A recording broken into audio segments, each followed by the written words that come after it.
Welcome everyone to the latest episode of the AGA Huddle. Today we're joined for an exclusive interview by American Gaming Association CEO Bill Miller. He's going to talk us through how the US casino sector is progressing since reopening in June.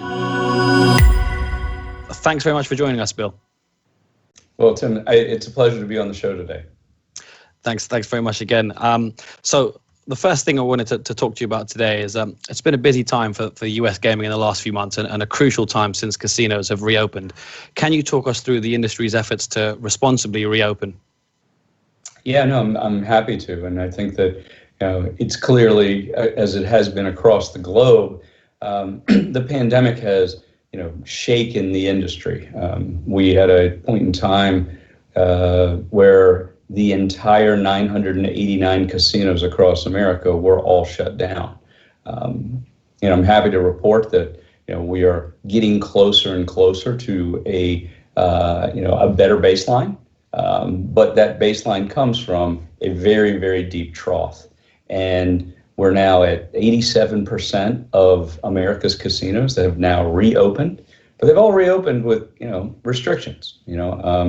For the most part, I think that if we were to kind of put a frame around it, most are operating at 50% capacity or occupancy, and then additionally, the design around reopening, if you will, has been one. You want to continue to make sure that you have the proper and adequate testing regimes for your employees, because you want to create a safer work environment, of course.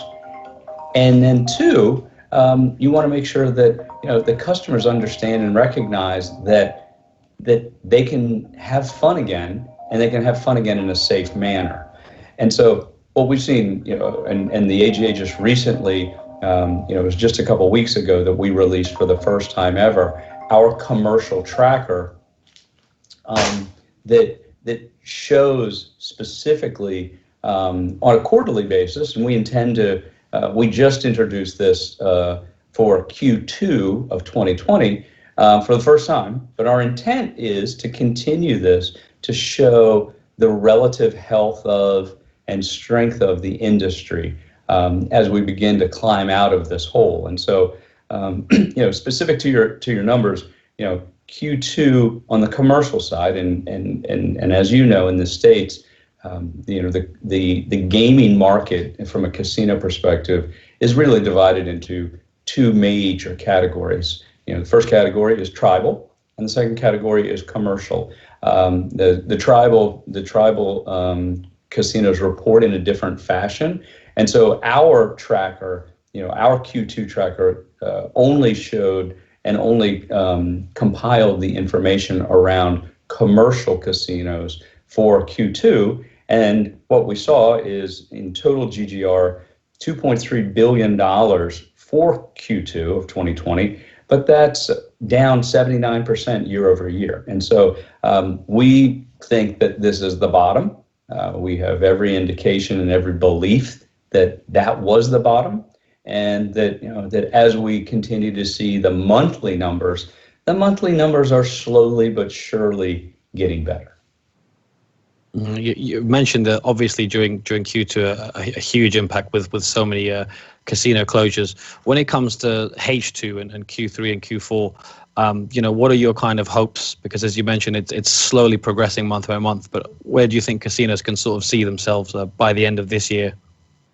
Well, I think it's going to be better. I think that, bottom line, it's going to be better. I think that, our motto is it's not about getting open, it's about getting open and staying open. And the way you actually make that work and make that happen is by creating a safe environment for your employees and a safe environment for your customers.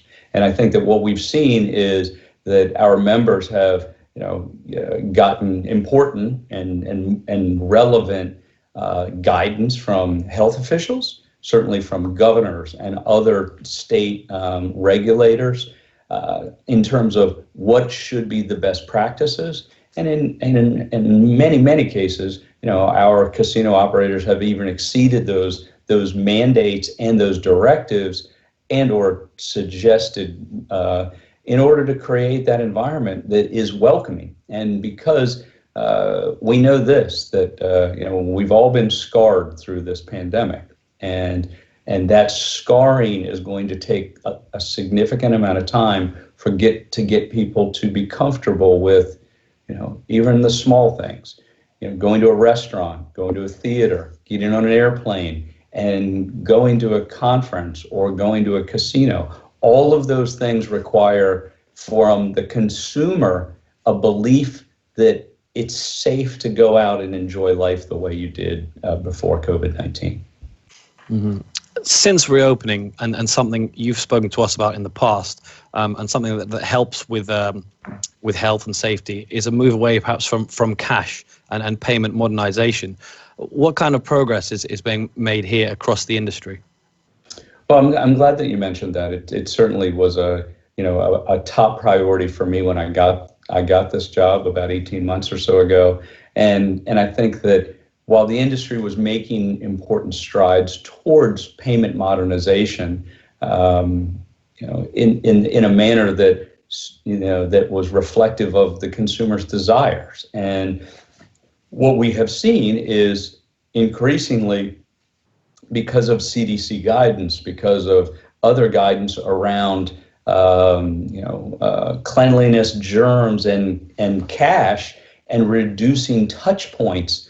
All of these things move us closer and closer to a world where the casino industry increasingly is offering digital payments as an option on the casino floor. And importantly, because this is a regulated industry by and large at the state level as it relates to these sorts of things, and or the tribal nation level, that there have been, in some cases, statutory prohibitions in moving into digital, and in some cases it's regulators. But we've seen so far is progressive regulators in places like New Jersey and Nevada that have led the way to open up this opportunity, and we're seeing it being taken. It's happening on casino floors now, and it's happening in a more accelerated fashion than it probably would have but for COVID. The final topic I wanted to talk to you about is something else that's been affected by the pandemic, and that's G2E.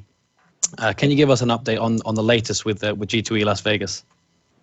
Well, I'm glad that you raised the G2E issue, because it was certainly a very difficult decision-making process that we undertook with a hope towards holding an actual G2E in Las Vegas in October. And ultimately, after consulting with government leaders, regulators, our members, the exhibitors, and the customers, we really went through a process to say, one, could we hold a G2E and would it be safe?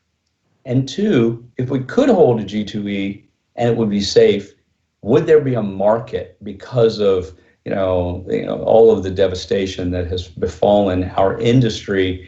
Would we, if we could hold one safely, would it actually be a valuable economic endeavor for the people that spend so much money on these booths, and then the customers who travel from all over the world to come to Las Vegas? And ultimately we made the decision, and I think it was the right one. It was the only one that we had to cancel it for 2020, and similarly we had to do the same thing in Macau.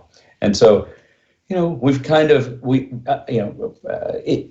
while there's a lot of it was a disappointing but necessary result, but it also gives us the opportunity to think about what the trade show should look like in the future. And I think that there have been, I've had a great number of conversations with CEOs of the biggest exhibitors, and many from the operators who are the customers who come to G2E, both in Macau and Las Vegas. And we are undertaking a very rigorous reimagination process that will, in my opinion, ultimately result in a G2E experience in 2021 that is the very best of trade shows across the world, and that G2E will continue to be the preeminent show for the gaming industry across the world.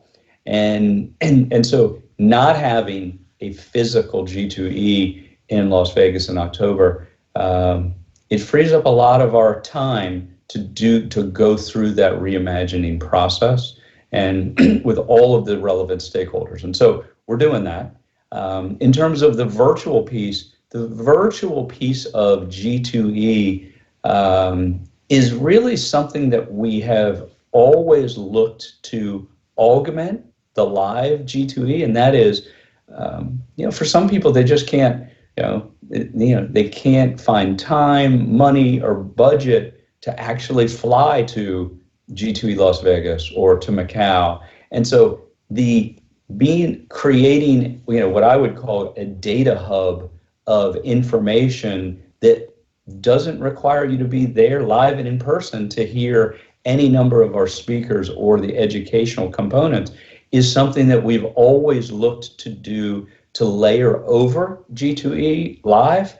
But in this G2E virtual, our intent is in the fall to run programming that is relevant and valuable from an educational perspective, gives perspectives from regulators, political leaders, and industry leaders to help them better understand how others in the industry are both coping with, the pandemic and the economics of the pandemic, and how they're looking to kind of get to the other side. And so, our view is the virtual show that we will put together is something that we intend to add into the reimagining of G2E in person in 2021. But the pandemic, because of the unfortunate realities of not having a live show, create an opportunity for us to really begin to experiment with what do our exhibitors, customers, and members